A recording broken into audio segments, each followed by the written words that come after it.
Bom dia e viva o Timba. Tava doido para fazer isso. Podem sentar. Eu estou vendo que tem muita gente em pé ainda. Se tiver um lugar ainda junto de você, faça um aceno, porque a turma que está ali atrás pode chegar.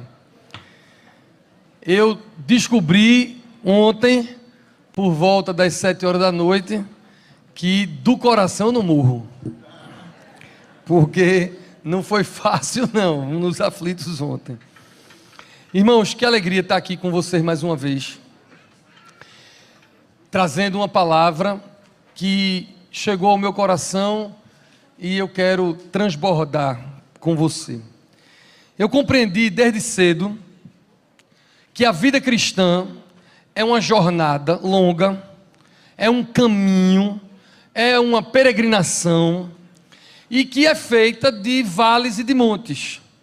Tem hora que a gente está no monte, tem hora que a gente está no vale.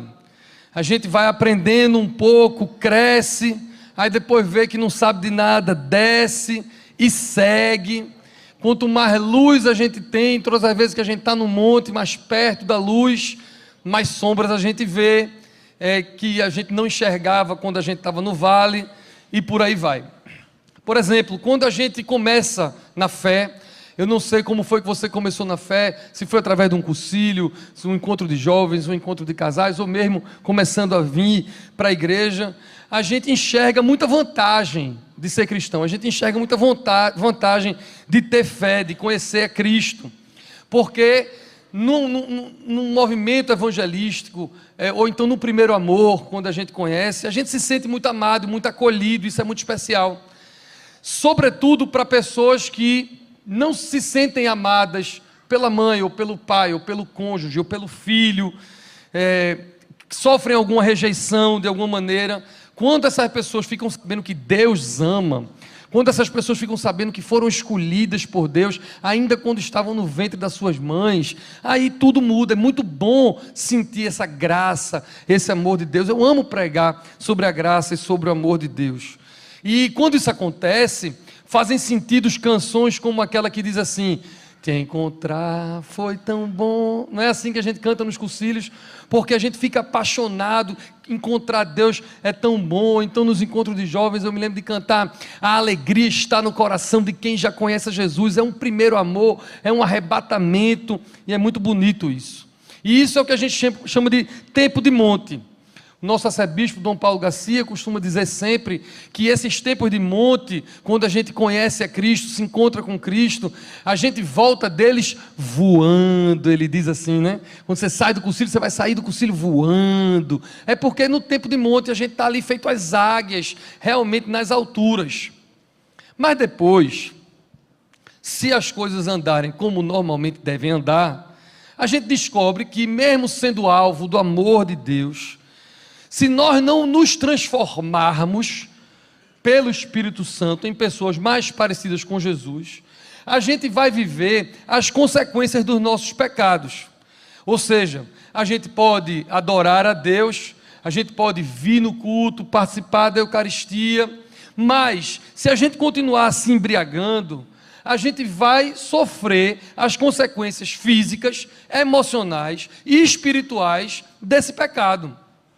Se nós vivermos uma vida sexual desregrada, ou deixar que os desejos do nosso coração ditem o nosso comportamento, idem, vamos sofrer consequências físicas, emocionais e espirituais do pecado.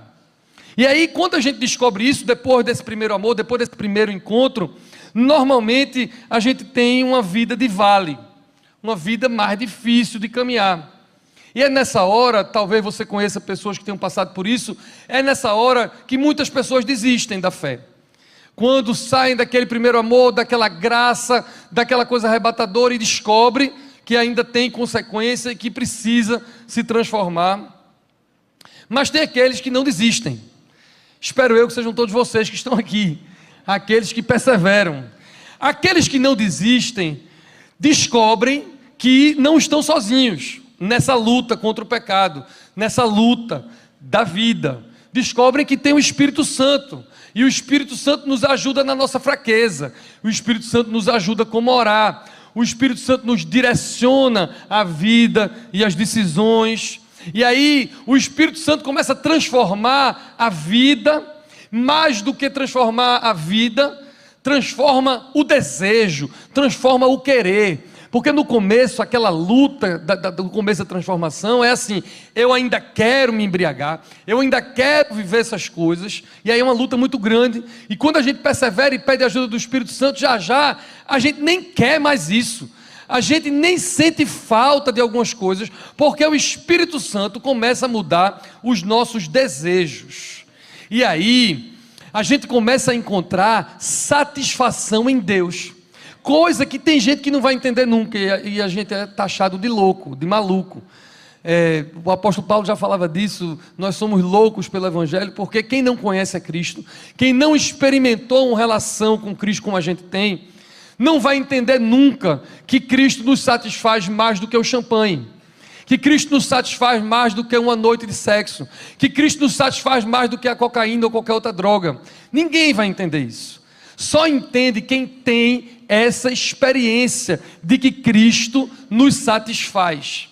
E nessa hora cabem canções como eu quero conhecer Jesus e ser achado nele porque ele é o mais belo entre todos, ele me satisfaz. Cabem canções como meu prazer é te louvar. Essa frase que a gente canta, meu prazer é te louvar, só vai fazer sentido de verdade, não só palavras jogadas ao vento, em quem tem prazer em Cristo, encontra satisfação em Cristo. Isso é obra do Espírito Santo. Quando isso acontece, a gente entra no monte de novo, a gente sobe entre vales e montes, a gente subiu no monte de novo e vive essa alegria dessa satisfação em Cristo.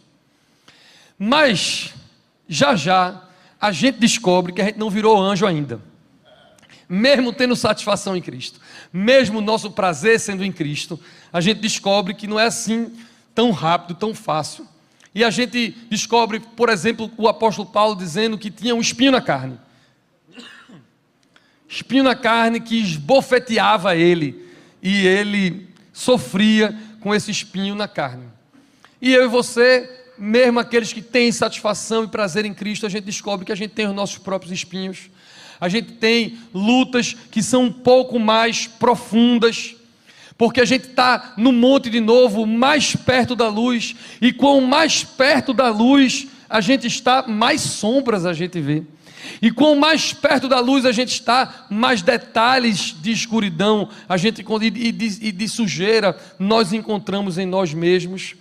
E agora nem estamos falando mais de sombras grandes, de pecados grandes, de coisas morais externas, aquelas que todo mundo vê. A gente começa a descobrir em nós as coisas mais sutis, as coisas que nem todo mundo vê, mas nós enxergamos, da vaidade, do ego, coisas que são difíceis. E a gente diz, feito o apóstolo Paulo: ah, meu Deus, como eu queria ser diferente disso. Bate uma tristeza. O bem que eu quero fazer eu não faço, o mal que eu não quero fazer, esse eu faço. Quem me livrará desse corpo de morte? Ele diz. Mas logo depois ele diz: graças a Deus por Jesus Cristo, que a sua graça e o seu amor me encontraram. Amém? Nessa hora que a gente descobre esses espinhos, essas lutas mais sutis, cabem canções como: liberta-me de mim, eu quero ser a sua casa, não entendo o meu próprio agir. Tem uma canção que a gente canta assim: não entendo o meu próprio agir.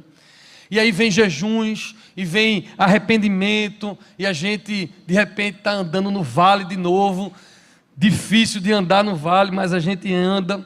Mas logo depois a gente lembra que o apóstolo Paulo, nesse mesmo texto do espinho da carne, ele ouve Deus dizer: a minha graça te basta. E a gente volta àquele acolhimento da graça e do amor, e a gente canta sobre a bondade de Deus, e aí a gente sobe o monte de novo, e a vida vai assim: sobe o monte, desce o vale. E eu poderia passar o dia todo aqui relatando momentos de monte, momentos de vale, intercalando na peregrinação da vida com canções, porque por razões óbvias hoje eu estou muito cantante, né? Mas eu não posso seguir falando disso, eu preciso entrar no Salmo 62. O Salmo 62 é um salmo muito lindo, e que a minha vida inteira de crente eu passava batido nele.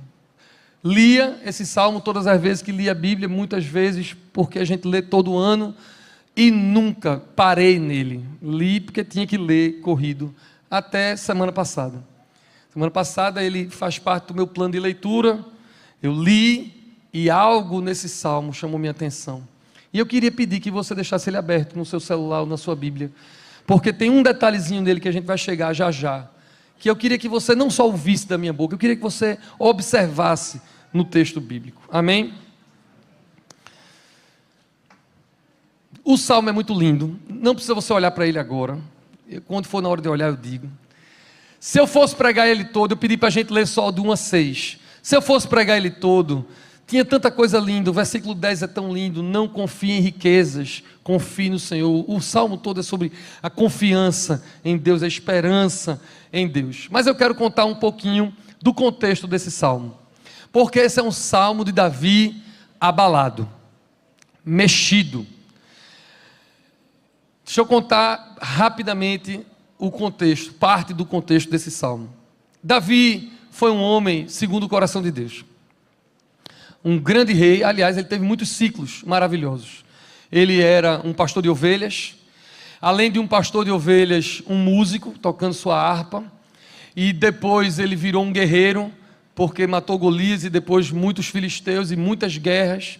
E depois dele ser pastor de ovelhas e músico e guerreiro, ele tornou-se um rei de Judá e depois de todo Israel reunido. Então Davi teve muitos ciclos na vida dele, a maioria muito abençoado, porque ele era um homem que realmente Deus tinha mão sobre ele, mas foi um homem como nós, sujeito às mesmas paixões, pecador, assassino, adúltero, péssimo pai, muito mau pai, porque nós somos assim, homens de Deus, mulheres de Deus, mas isso não significa dizer que sejamos perfeitos. E Davi, ele, quando a maioria de vocês sabe, não vou poder contar detalhadamente, do pecado de Davi com Batseba, onde ele adultera, ele manda o marido dela para a guerra para morrer, porque tinha engravidado ela, uma mulher, e aí então ele não só adultera como assassina, e Deus perdoa Davi, porque Deus é gracioso e amoroso e nos perdoa. Sendo que as consequências dos nossos pecados a gente vai viver.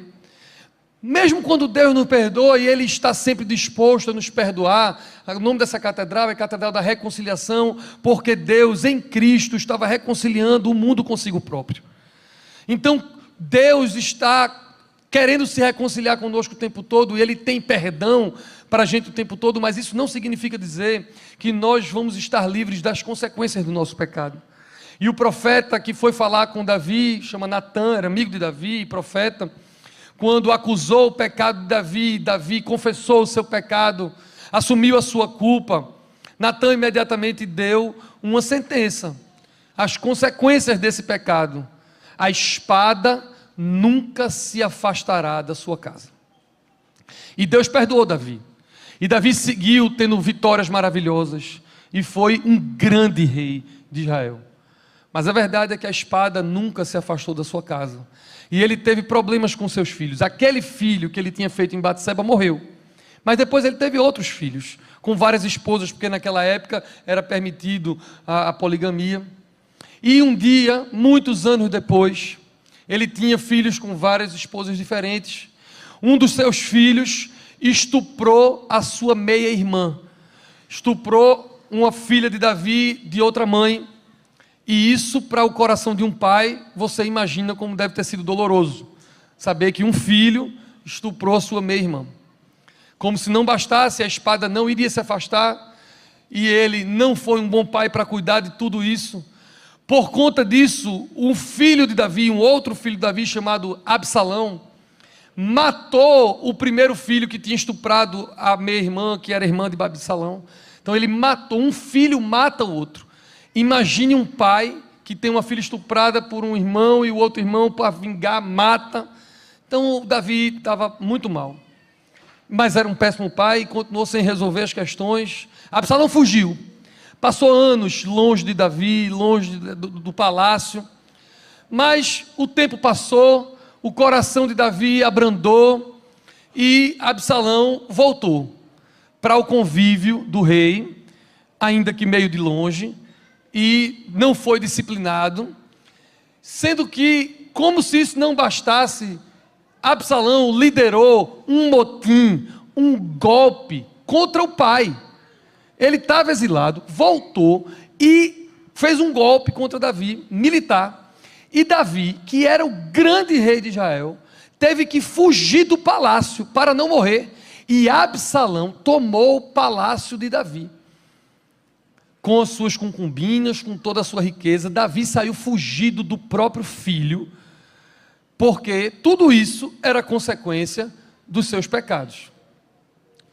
Então, por razões que você há de convir comigo, que ele tinha muitas razões, Davi, quando escreveu o Salmo 62, ele estava muitíssimo abalado. Se você for ler depois os versículos 3 e 4 que nós lemos, ele pergunta: por que é que vocês querem me derrubar como uma parede que está quase pendendo? Por que é que vocês no coração pensam uma coisa e dizem outra com seus lábios? Porque muitos líderes de Davi tornaram contra ele e apoiaram Absalão nesse golpe. Ele estava sendo criticado, ele estava sendo traído por muita gente. Davi estava muito abalado quando escreveu isso. Quem não se abalaria? Mas aí eu quero chamar a atenção para algo maravilhoso que acontece quando nós confiamos em Deus, como Davi, apesar de mau pai, apesar de pecador, ele confiava em Deus. E há algo maravilhoso que acontece quando a gente confia em Deus. Eu quero que agora sim você leia comigo. Aliás, não leia comigo não, que eu não vou ler, mas leia aí o versículo 2. Leia o versículo 2 que nós lemos. Nele, Davi diz, proclama, que Deus é a sua rocha, Deus é a sua salvação, o seu refúgio. E o detalhe desse versículo, que eu quero que você veja na sua Bíblia, não sei qual é a tradução que você está lendo, aqui nós lemos Revista Atualizada, diz Davi que não será muito abalado. Talvez você tenha lido assim: não serei grandemente abalado. Tem algumas traduções que dizem isso, também está bom. Eu achei isso muito realista e eu nunca tinha prestado atenção nisso, até semana passada. Quando peguei esse texto para ler e parei no versículo 2, não serei muito abalado, é muito realista, porque a gente se abala. Claro que a gente se abala, claro que Davi ia estar abalado com tudo que estava acontecendo. Chega um câncer, a gente se abala. Eu sei o que eu estou falando. Chega um desemprego, a gente se abala. É óbvio que a gente se abala.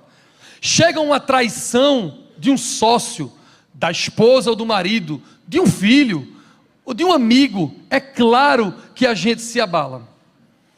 E nem é só isso, porque um câncer, um desemprego e uma traição, muitas vezes, nem é culpa de ninguém, ou pelo menos não é culpa nossa, é culpa dos outros, e a gente se abala. Mas há abalos, perrengues, ou como eu estou no Nordeste, sou nordestino, aperreios que a gente passa e que são diretamente ligados ao nosso próprio pecado. Nós causamos aperreios em nós mesmos. Foi o que Davi fez. As nossas decisões ruins, egoístas, limitadas, causam consequências que voltam para nós com aperreios grandíssimos, que nos abalam. A gente vive as consequências disso. Nem sempre, meus irmãos, e é por isso que nós estamos aqui todo domingo, toda quarta, no meu caso e da maioria do que eu vejo aqui todo dia. Por isso que a gente vem para a igreja, porque a gente precisa de Deus para conseguir entregar, porque a gente é pecador e normalmente a gente não entrega tudo a Deus, a gente entrega uma parte da nossa vida a Deus. A gente vai se convertendo aos poucos, não é tudo que a gente vai se convertendo de uma hora para outra tudo. Eu um dia desses ouvi uma história que eu não sabia. Eu gosto de história, gosto muito de história, é a minha matéria preferida. E eu gosto de história medieval, porque eu gosto de história da igreja. E mesmo eu tendo estudado, foi uma coisinha que eu estudei na vida, foi história. Não conto comigo para matemática, física, química e biologia, não, porque isso para mim, eu ainda preferia fazer uma prova de japonês do que de química e biologia. Mas história é um negócio que eu gosto. Mas nunca eu tinha ouvido falar num fato que eu vi recentemente. Vocês sabem dos cruzados, já devem ter ouvido falar os cruzados. Mesmo que não estudou história, lembra de Indiana Jones, que tem a cruzada, né? Aqueles cavaleiros, aqueles guerreiros, na época católicos, que iam para guerras santas, que queriam reconquistar as terras bíblicas para o domínio do Império Romano e do Império Católico, da Igreja. Os cruzados, muitas vezes, não eram nem convertidos, eram como se fossem mercenários que viravam cruzados, e esses precisavam se converter, porque a cruzada era um negócio da igreja. Em tese, era uma guerra espiritual. Então, os padres, os sacerdotes, precisavam batizar os cruzados. E eles iam batizar já prontos para a viagem, para ir nas cruzadas. E a história diz que muitos cruzados eram batizados com a roupa completa, com capacete, com tudo que você imagina naqueles filmes, sendo que muitos deles batizavam e eram por imersão nos rios, aquele batismo de descer completamente, mas a espada ficava do lado de fora. Descia todo o corpo, com a armadura, com tudo, mas a espada ficava do lado de fora, porque eles diziam: eu entrego a minha vida a Deus, menos a espada. A espada vai continuar na minha mão, e eu vou continuar as guerras. Eu morro para o pecado, mas não tanto. E eu sei que não tem ninguém que conscientemente faça isso aqui, mas muitas vezes, inconscientemente, é o que nós fazemos. A gente diz que é de Deus, a gente vem para o culto, a gente se batiza, a gente se confirma na igreja, mas a gente não entrega tudo a Deus. A gente é batizado com alguma coisa do lado de fora da água. A gente é batizado, mas deixa o bolso fora da água. A gente deixa um órgão genital fora da água. A gente deixa pensamentos fora da água. Alguma parte da nossa vida fica fora da água que a gente não submete a Deus. Porque o batismo é você morrer para o pecado e renascer em Cristo. E tem gente que nem quer morrer para aquele pecado. Então, nem submete isso a Deus. E isso faz com que você viva consequências do seu pecado, seja abalado, e seja bem abalado por conta das consequências do seu pecado. Mas mesmo assim, Deus é tão gracioso, Deus é tão bondoso que nos recebe, que nos abençoa, e eu acho que não ficar muito abalado, que é o que está aí no versículo 2, que Davi disse, é um bom negócio. Não sei se você acha, eu acho. Dizer isso, eu não vou ficar grandemente abalado, eu não vou ficar muito abalado, já é um bom negócio. Eu gosto da expressão do Novo Testamento que fala que a paz que excede o entendimento. Jesus é o príncipe da paz. E a paz que excede o entendimento é muito boa, porque o entendimento, às vezes, é para a gente estar aperreado. O entendimento é para que a gente não entenda e fique com medo. Mas Deus pode nos dar uma paz que excede o entendimento. Isso acontece quando a gente está alinhado com Deus. Vou usar várias expressões. Quando a gente está escondido em Cristo, ou então quando a gente está consciente da presença de Deus, quando a gente está confiando em Deus. Quando isso acontece, a gente consegue ficar abalado, mas não muito. Abalado, mas não muito. Eu quero juntar agora o que Paulo diz com o que Davi escreveu nesse salmo. Paulo diz assim em 2 Coríntios capítulo 4: de todos os lados somos pressionados, mas não desanimados. Ficamos perplexos, mas não desesperados. Somos perseguidos, mas não abandonados. Abatidos, mas não destruídos. Ou seja, o que Paulo está dizendo é o que Davi disse. A gente se abala, mas não muito. A gente se abala, mas não muito. E eu comecei a mensagem dizendo que a vida é montes e vales. Montes e vales. Mas agora, no meio da mensagem, eu quero propor algo diferente. Eu quero propor que a gente possa viver a nossa peregrinação numa jornada de montes e vales, e montes mais altos. Montes mais altos. E agora, eu queria que você... Agora não, daqui a 2 minutos, calma. Há quem esteja aqui... Eu preciso fazer o disclaimer antes de mandar você ler outro versículo. Há quem esteja aqui, com certeza, e que começou a sentir paz que excede o entendimento. Paz no meio da guerra. Com certeza há gente aqui que já começou a ficar abalado, mas não muito. Sentir paz mesmo sentindo dor. Mesmo no meio da dor. Entendeu que vir para cá, ser alimentado no corpo e no sangue de Cristo e pela palavra, os meios regulares de graça, isso faz com que a gente se abale, mas não muito. Recarregar as baterias. Alguns já entenderam. Não foram todos de vocês que entenderam ainda. Porque se todos que estivessem aqui entendessem isso, ia ser um problema para mim. Porque eu tenho mais número de membros do que número de cadeira na igreja em 4 cultos. E muitos de vocês entenderam ainda 10%. Aí vocês vêm um culto no mês, 2 cultos no mês, e parará. Se vocês viessem como devem vir, todo mês, toda semana, não ia dar, porque não ia caber nos 4 cultos de 8, de 10, de 4 e de 6 da noite. Eu quero ter esse problema. Eu quero ter o dia em que os membros da reconciliação vão vir toda semana e não vai caber. Que aí a gente vai plantar outras igrejas e mais igrejas e vai fazer logo essa ampliação. Mas é porque nem todos de vocês entenderam ainda. Então vocês vêm assim recarregar a bateria, de vez em quando vocês entendem que é bom, é bacana, eu me sinto bem. Mas não é assim tão necessário para mim. Eu não sinto assim aquela falta toda ainda, porque é um processo, né? É uma jornada. Muitos de vocês estão no meio dessa jornada. E aí, o meu problema de quem entendeu, mas não entendeu 100%, em quem se abala, mas não tanto ainda, quem está nesse processo, é que tem abalo que está sendo suficiente para afetar o seu comportamento, a sua vida, o seu propósito. É muito massa poder dizer assim, eu me abalo, mas não muito, como Davi, desde que o abalo que eu sinto não implique em afetar minha fé, meu propósito e meu comportamento. Quando esse abalo afeta, esse abalo não deveria existir.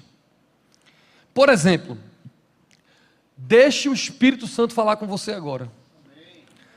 Quando o dinheiro não entra, é um gatilho para eu me abalar. Quando eu não sou correspondido, é um gatilho para eu me abalar. Quando eu sou preterido, é um gatilho para eu me abalar. Quando eu sinto um sintoma qualquer, é gatilho para eu me abalar. E claro, são gatilhos. Talvez eu me abalasse também. Mas, se esses gatilhos ou outros lhe abalarem ao ponto de você perder a sua fé, de você perder o seu propósito e de você mudar o seu comportamento, não é ok esse abalo. Foi pensando em vocês que ainda se abalam demais que eu vi esse versículo 6 que a gente vai ler já já. Porque tem gente que está se abalando e está se fiando em que é justo se abalar para ter como se fosse uma desculpa para se comportar como quer. Ah, pastor, eu vivi isso, eu tenho direito de ser assim. Então, se eu não tenho dinheiro, amor, carinho, cura, qualquer coisa, eu posso ser chato, eu posso ser ansioso, crônico, eu posso me comportar mal, eu posso viver a vida sexual que eu quiser, eu posso beber para esquecer, eu posso viver como eu quiser, porque eu tenho esses gatilhos. Abalos que estão emocionalmente mexendo com você e dizendo que você tem direito de ficar abalado. E eu vim pregar que não, que você pode sair do vale para o monte, e do monte ir para um outro monte, onde você tem direito sim de ficar abalado, porque eu ficaria com qualquer desses gatilhos, mas esses abalos não mudam a minha fé, o meu propósito e o meu comportamento. Leia comigo agora, leia você que eu não vou ler, o versículo 6. O versículo 6 do Salmo 62 vai trocar uma palavrinha aí. Se você está lendo como eu quero que você leia, você vai ver que Davi está dizendo que agora ele jamais será abalado. É assim que diz o seu versículo 6. Deus é o meu refúgio, é a minha esperança, é a minha salvação, é a minha rocha, eu jamais serei abalado. É assim que eu e você podemos nos sentir quando nós estamos em Cristo. Um processo de confiar e confiar ainda mais. Um processo de se render e se entregar, e se render e se entregar ainda mais. De ter compromisso e ter mais compromisso. É de um monte para outro monte. Ah, pastor, você está pregando uma utopia. Isso é uma loucura. Ninguém pode ser assim. Isso é eu pensando nas minhas doidices quando eu estou preparando o sermão, né? Porque quando eu estou preparando o sermão, eu já estou dizendo, e se tiver um chato na minha frente, vai dizer o quê? Aí eu pensei, o chato vai dizer assim, e Jesus no Getsemane? suou sangue em agonia. Como é que eu não vou me abalar? Eu que sou pecador. Aí eu na minha cabeça, eu vou pegar o chato agora. Porque Jesus, na sua agonia, à beira da morte, tendo sido traído, tendo sido negado, com sofrimentos indizíveis que eu não gosto nem de falar, tudo isso ele sofreu, mas nada disso foi gatilho para mudar o seu propósito, a sua fé, o seu comportamento. Nada disso. Claro que ele estava abalado, ele suou sangue. Ele pediu ao Pai que mudasse. Eu e você, a gente se abala, não tem jeito. Mas isso nada mudou a fé, o propósito e o comportamento de Jesus, e nós deveremos ser como Jesus.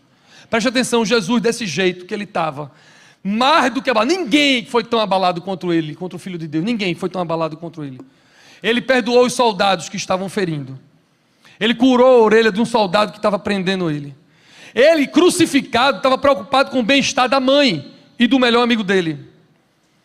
E ele, mesmo abalado, atacado, seguiu o seu propósito de morrer na cruz. Inabalável confiança. Davi prefigura Cristo. Jamais será abalado, jamais serei abalado. Cristo, contudo, pode ter se abalado na agonia, no choro e no sofrimento que nós vamos sentir. Mas isso não mudou o seu comportamento, a sua fé e o seu propósito. Irmão, deixa eu dizer um negócio a você, que eu me preocupo muito, muito, muito, muito. Porque vocês são pessoas inteligentes. E eu não quero nunca ser acusado de manipulador. Eu não sou um charlatão. Eu não sou um vendedor de ilusões. E pode acreditar, eu posso parecer, mas eu não sou ingênuo. Eu sei que a gente se abala. Eu sei que às vezes o medo bate a porta. Eu sei que coisas sérias acontecem e a gente se abala. Mas se nós confiarmos em Deus, como fez o salmista, se nós buscarmos a estabilidade da nossa fé, todo dia, no nosso devocional, toda semana na palavra e no sacramento, nós vamos poder dizer, feito o salmista, jamais serei abalado. Porque Deus, o Espírito de Deus em nós, nos garante firmeza de propósito, de valores e de comportamentos. Deus nos criou para sermos firmados na rocha que é Cristo. Se você buscar de verdade, eu não posso garantir soluções imediatas, seria charlatanismo. Eu não posso garantir todas as curas e todos os desejos do seu coração, mas eu posso garantir pela palavra que Ele não deixará vacilar os seus pés. Você vai estar firmado e Ele vai suster você com a sua destra poderosa. Pode ter perrengue, mas ei, confia em Deus. Ele é o teu alto refúgio. Ele é a tua fortaleza, a tua salvação e a tua esperança. Eu oro para que hoje, se você estiver aperreado, abalado, você possa orar. Não serei muito abalado. Eu oro para que hoje você possa dizer, no meu comportamento eu jamais serei abalado. E se você não tiver abalado hoje, eu oro para que no dia mau, no dia que a notícia ruim chegar, você possa dizer, não serei muito abalado. E no meu comportamento, eu jamais serei abalado. Eu vou terminar essa mensagem dizendo para vocês que esse sermão não é sobre otimismo. Não é sobre tudo vai dar certo. Da nossa perspectiva. Porque o otimismo não prevê abalo. Não prevê desespero. Não prevê medo e coisas da vida. Esse é um sermão sobre esperança. O versículo 5 fala que Deus é a nossa esperança, jamais seria abalado.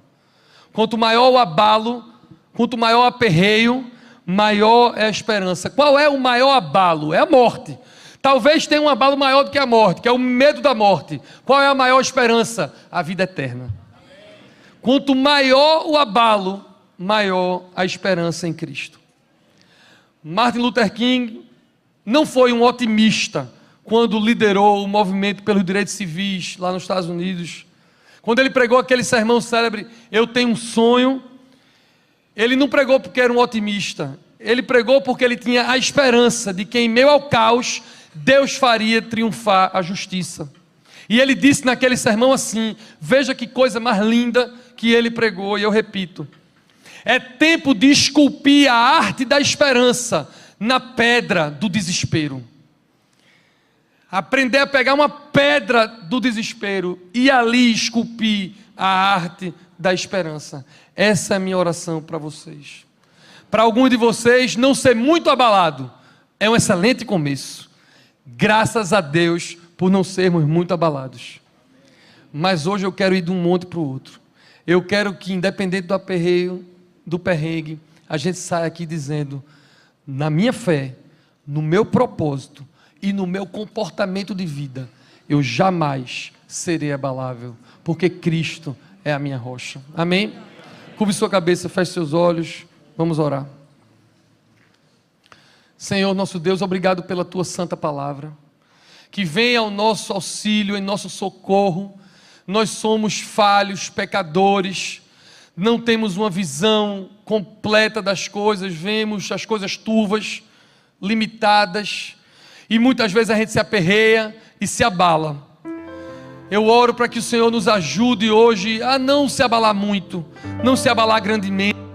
Não deixa, Senhor, que o desespero tome conta. Faz com que nós que estamos aqui nessa igreja, e os irmãos que porventura estejam ouvindo ou vão ouvir essa mensagem, oro para que nós nos firmemos em Ti. Mas eu oro mais ainda, Senhor. Eu oro para que aqueles que estão aqui bem, tranquilos, edificados e felizes, recebam aqui alimento, recebam aqui força, recebam aqui reservatório de água para o dia que o deserto chegar, para o dia da notícia ruim chegar, eles poderem dizer: não serei grandemente abalado, não serei muito abalado. E eu oro mais, Senhor, o clamor da tua igreja essa manhã é para que no comportamento, na santidade, no propósito de vida, na fé, nós todos possamos dizer, confiando em Ti e não em nós, que nós não seremos jamais abalados, porque Tu és a rocha, e firma os nossos pés na rocha, para que jamais sejamos abalados. O vento pode soprar, a chuva pode cair, mas nós estaremos firmes no Senhor. Ó Deus, nós estamos aqui para Te dizer que a nossa esperança está em Ti. Essa é a nossa oração, é o nosso clamor, em nome do Pai, do Filho e do Espírito Santo. Amém. Deus abençoe vocês. Glória a Deus.